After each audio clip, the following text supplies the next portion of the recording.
Bonjour à tous, Bienvenue chez bienvenue chez les Golemons. Yeah.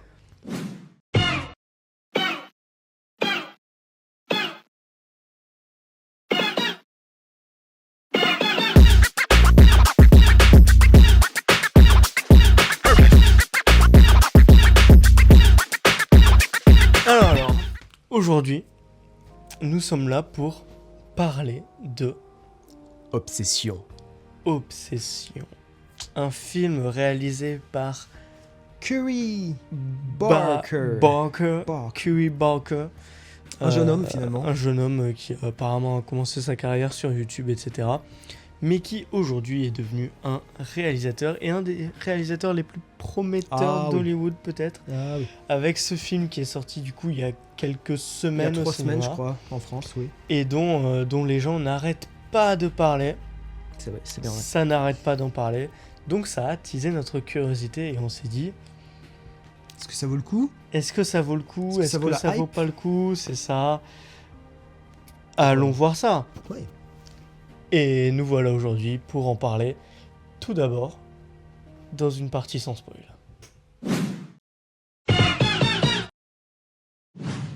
Alors, du coup, de quoi parle ce film Obsession, vous l'avez sans doute vu passer sur les réseaux, donc vous savez sans doute de quoi ça parle.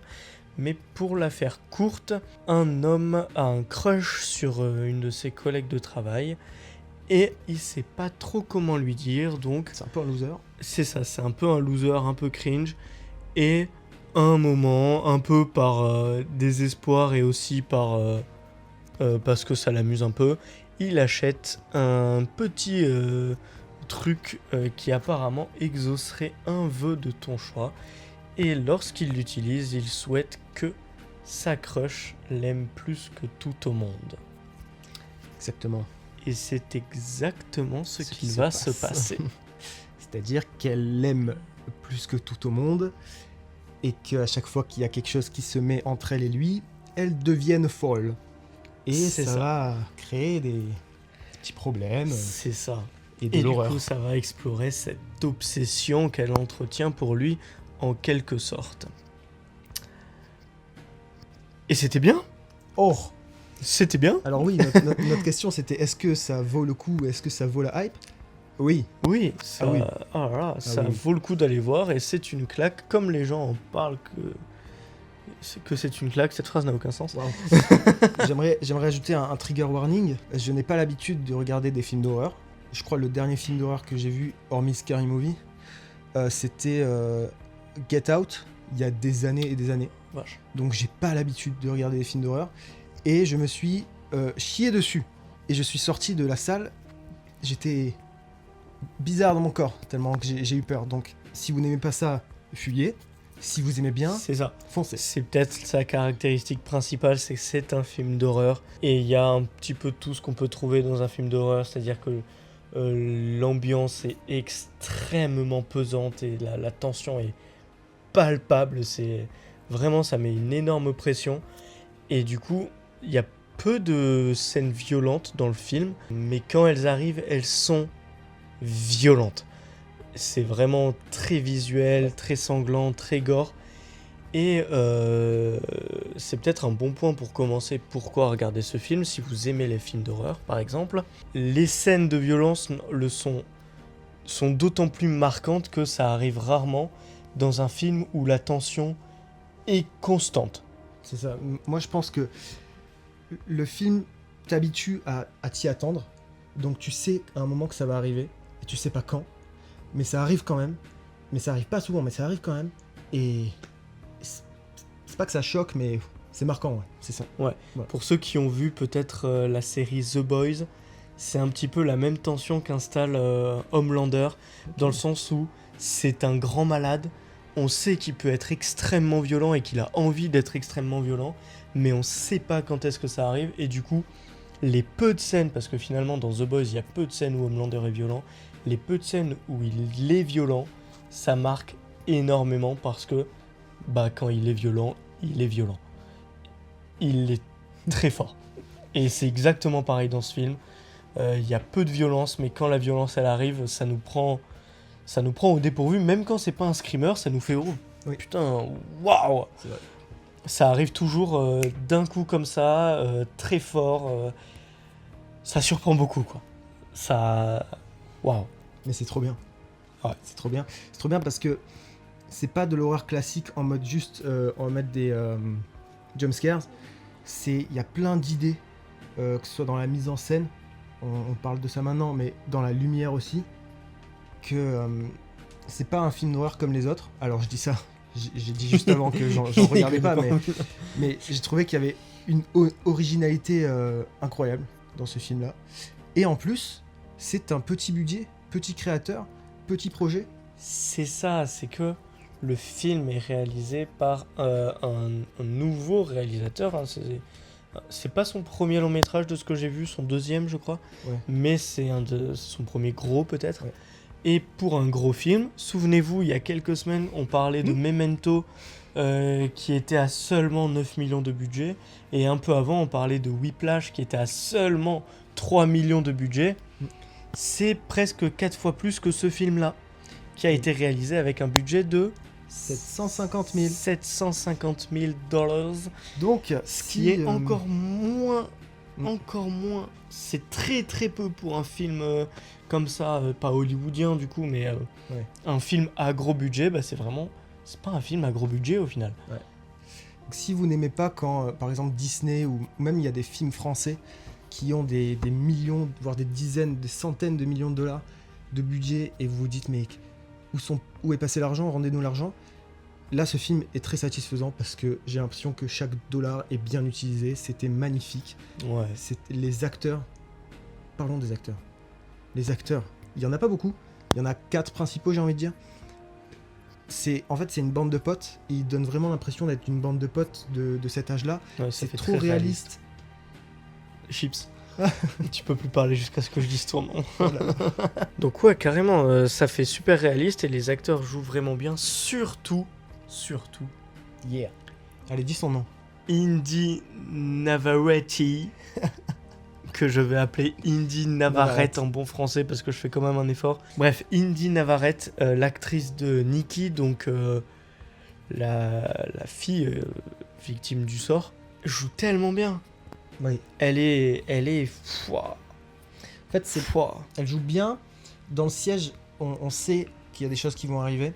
On sait qu'elle est cringe socialement à cause de ce sort-là. Mais c'est bien fait. C'est trop bien joué. Il n'y a pas un moment où c'est forcé. Et comme j'ai dit tout à l'heure, c'est original. Et ouais. Tout est bien. Elle est vraiment excellente au point que j'avais vu des trailers, j'avais vu des extraits du film. Et quand on a commencé le film et qu'on n'était pas encore dans la phase où elle était sous l'effet du souhait, bah je savais pas quelle actrice c'était. Ah oui. J'ai pas reconnu le personnage avant que les personnages ils disent ouais Nikki machin. Et je me suis dit c'est elle la folle furieuse que j'ai vue dans les extraits. Waouh, elle est méconnaissable. Et même tu regardes des moments de la fin du film et après tu les compares au début du film. Elle n'a rien à voir. Elle est extrêmement talentueuse, très prometteuse. J'espère qu'elle aura une carrière de fou furieux. Je pense. Et je pense qu'on a fait le tour. Ouais. Sur les éléments no spoil, parce qu'on a peu spoilé finalement. C'est très bien. On a donné les bases. On a peu spoilé parce que, à part la scène qui tourne sur les réseaux de là où ils sont au restaurant et elle se lève et elle parle très fort, je n'avais rien vu du film et je ne savais même pas de quoi ça parlait, à part le titre. Et du coup, je suis allé complètement à l'aveugle. Et je pense que c'était pour le mieux. Donc, si vous n'avez pas vu le film, allez-y à l'aveugle. Bref, voilà. Moi, j'avais vu qu'un seul truc de ce film, à part à la scène du restaurant, justement. Et on en parlera en partie spoil. C'est parti. Alors, du coup, exceptionnellement, on va pas forcément faire un résumé détaillé d'un peu tout ce qui se passe. Parce qu'en vrai, la flemme. Ouais. Il se passe beaucoup de choses. Tout est marquant, tout est bien. Et voilà, c'est ça, c'est que contrairement aux autres films où on peut tout savoir et on peut quand même apprécier, là ça reste un film d'horreur. Et il y a beaucoup de scènes qui sont très surprenantes. Mais on en détaillera quelques-unes quand même, parce que voilà. Ouais.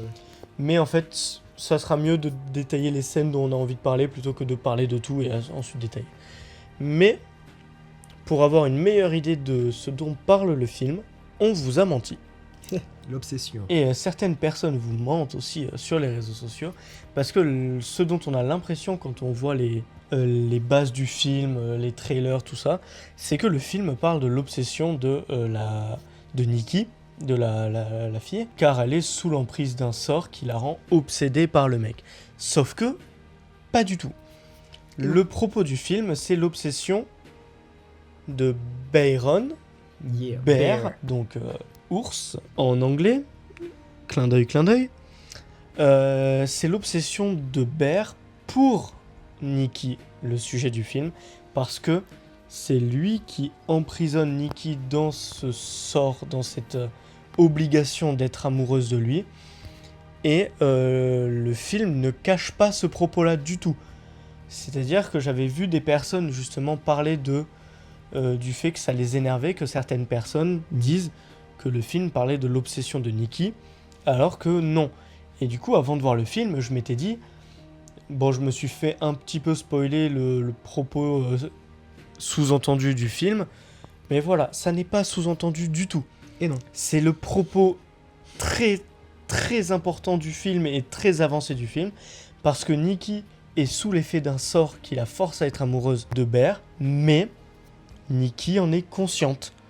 Et elle a des fois des éclats de lucidité où elle revient à elle-même et où on voit toute la souffrance que cette situation lui impose, le fait d'être forcée d'être amoureuse de cet homme qu'elle n'aime pas, c'était juste un pote pour elle.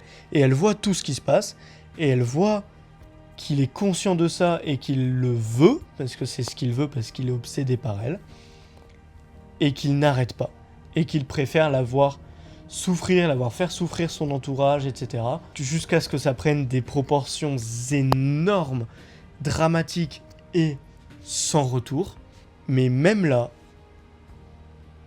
ça l'arrête pas. Ça l'arrête pas et il préfère voir tout le monde s'écrouler plutôt que de faire marche arrière et de libérer Nikki, j'ai envie de dire. Oui. Je sais pas si ça serait le mot. Oui. Ça serait absolument le mot. Oui. De libérer Nikki. Voilà, globalement le film parle de ça. Et on va détailler quelques scènes quand on aura besoin d'en détailler.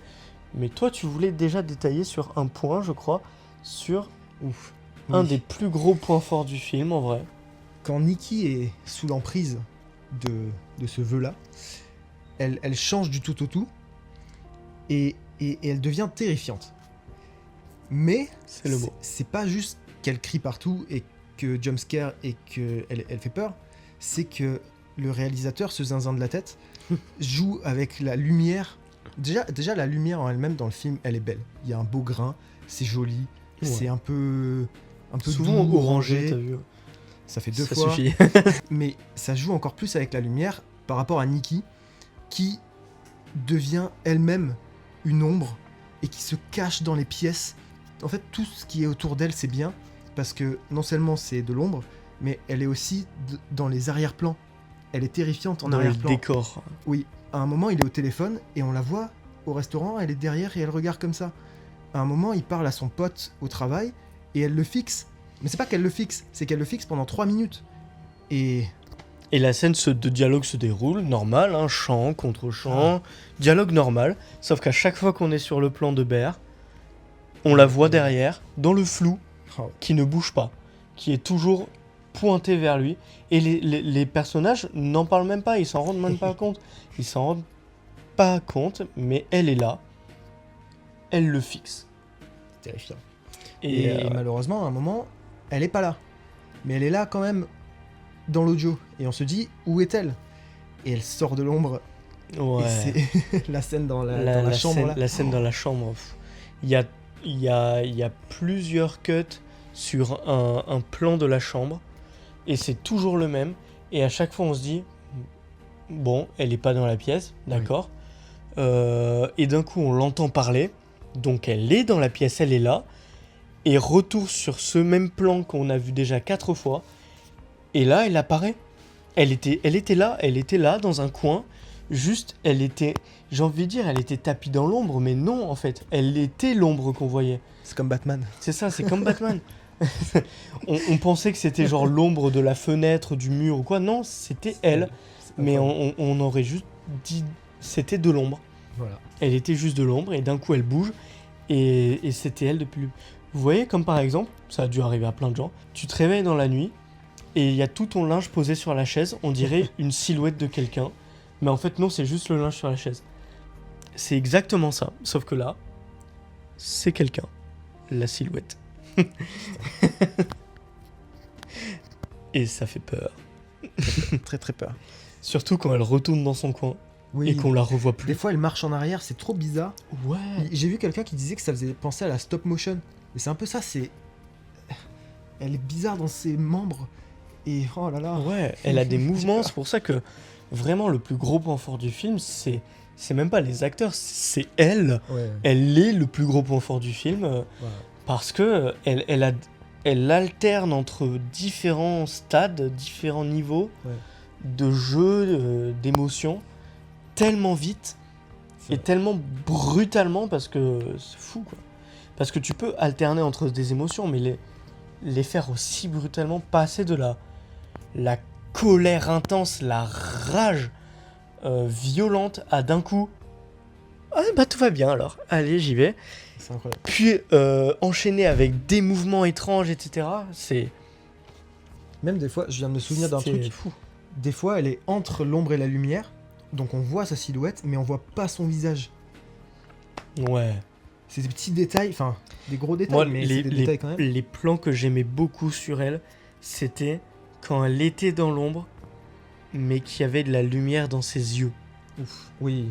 Il y avait des plans comme ça où elle était dans l'ombre, et il y a souvent des plans où en fait elle est une silhouette noire, parce qu'il y a de la lumière derrière elle, mais il y a aussi de la lumière devant elle sur le plan, et pourtant elle est quand même une silhouette noire. Et il y a des fois où c'est comme ça, mais vu de très proche, et tout son visage est sombre, et on distingue vite fait ses traits, sa bouche, son nez, mais ce qu'on voit surtout, c'est de la lumière dans son regard, la flamme dans son regard, et c'est super bien fait quoi. Ah ouais.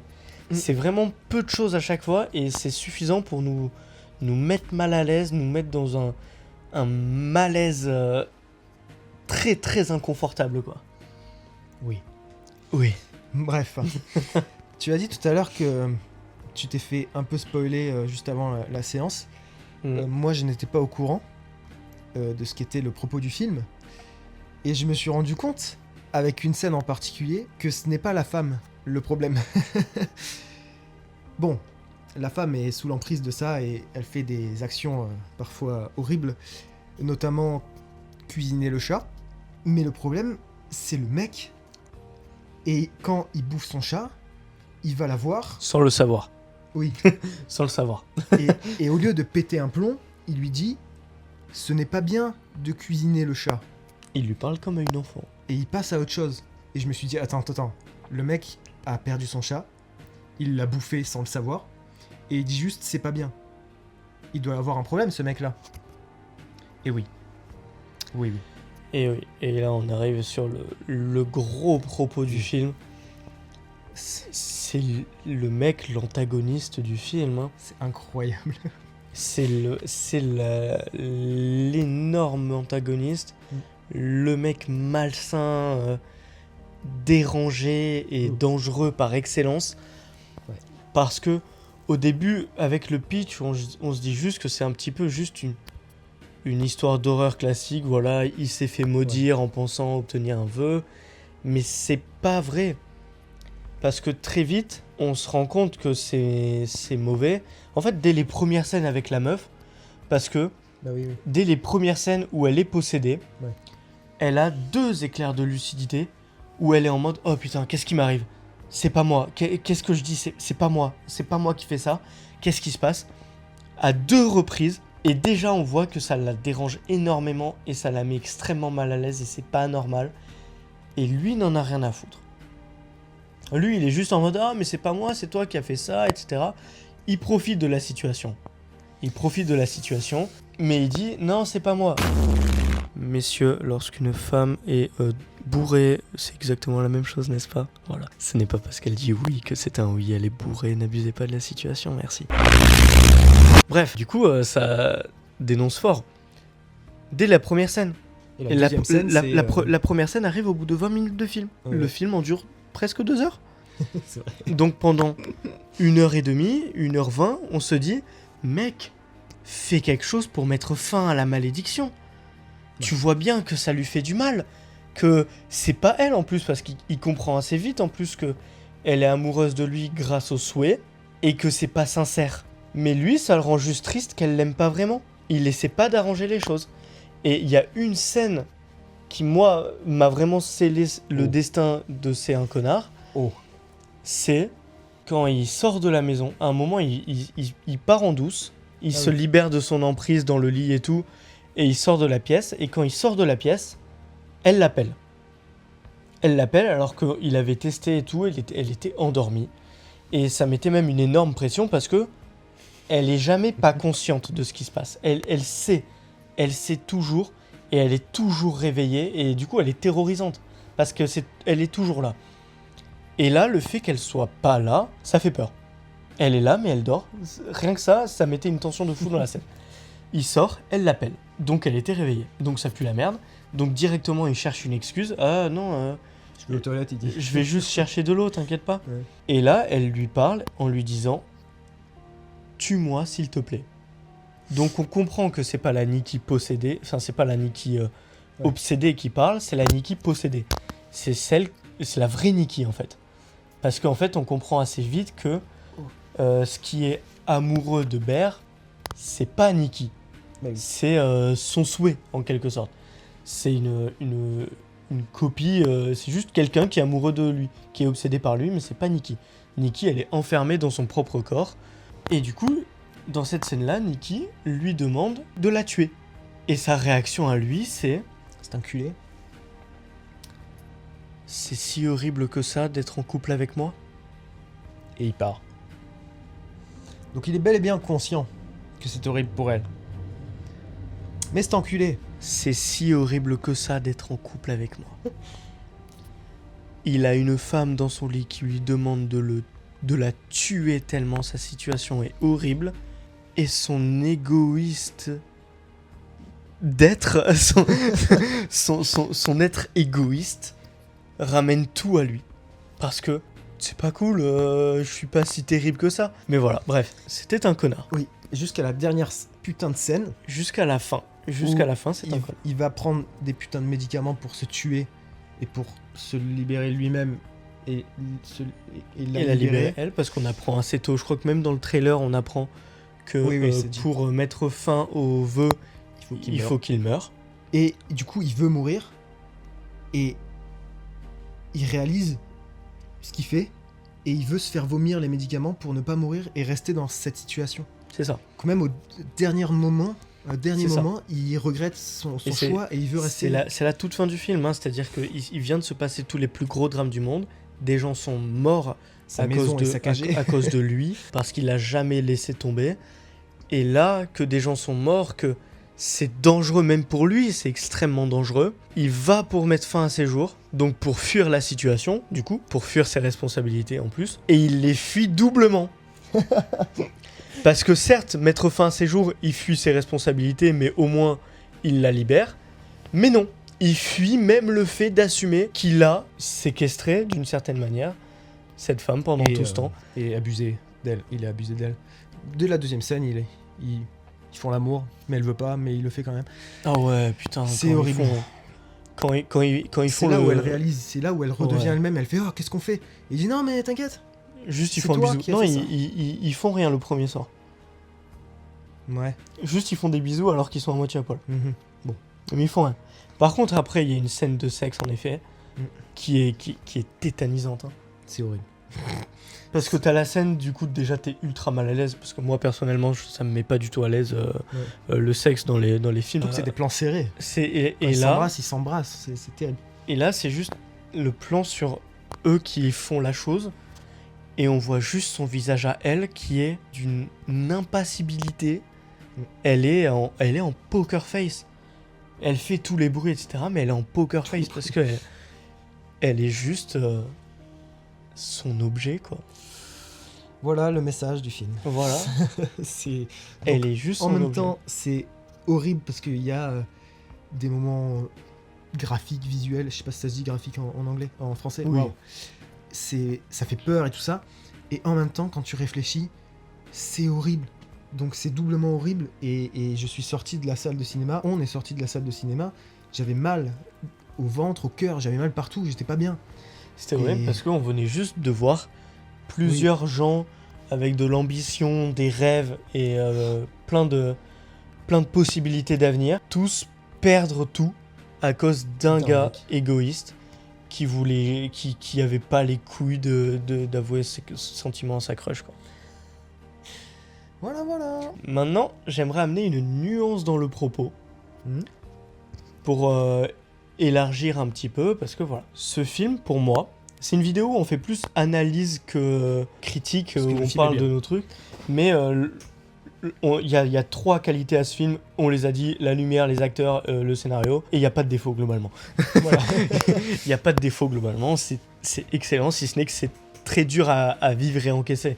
Mais globalement, il n'y a pas de défaut. Mais il est très intéressant à analyser ce film pour comprendre de quoi il parle. Ouais. Et globalement, il parle des hommes comme ça, des incels, etc. Ces hommes qui s'accaparent les femmes parce qu'ils pensent qu'elles leur doivent quelque chose ou quoi, et qui, quand ça ne correspond pas à ce qu'ils veulent, c'est la faute des autres. C'est elle le problème, etc. Ce film parle de ces hommes-là. Donc c'est une énorme critique en général, même du patriarcat, genre C'est la femme qui est folle. c'est ça, c'est la femme le problème, c'est les hommes qui tirent tout ce dont ils peuvent tirer d'une femme, et une fois qu'il faut assumer les conséquences derrière, ils s'enfuient et ils laissent la femme avec toutes les responsabilités derrière.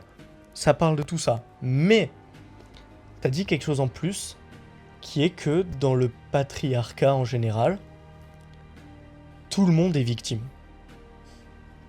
Tout le monde. Ouf. Tout le monde est coupable Je vois où tu vas. et victime. Il y a des personnes qui sont bien plus victimes que d'autres et il y a des personnes bien plus coupables que d'autres.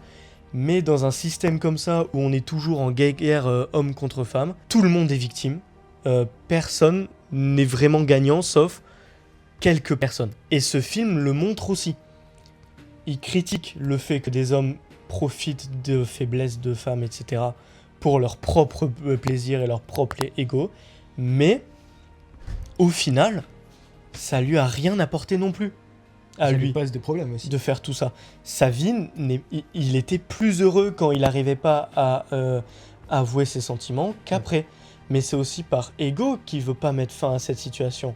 Mais au final, oui, il est le coupable, mais il est aussi une victime. Il est victime et du coup, au final, dans ce film, il est coupable, il est victime. Il est autant une victime que les autres, C'est-à-dire que mais lui, c'est sa faute. à un moment, vers la fin du film, il trouve la femme dont il a envie, j'ai envie de dire. C'est un peu moche Je comme trouve phrase. la vraie personne avec qui il aurait dû sortir. Ils ont un moment trop mignon dans la voiture et tout, et en fait, ses actes passés reviennent en force, donc la meuf, et détruit tout. C'est très beau comme image, c'est très beau comme plan. Et voilà. Et pour moi, Ouais. ça montre vraiment ça. Oui. Les avis sur Internet, c'est compliqué.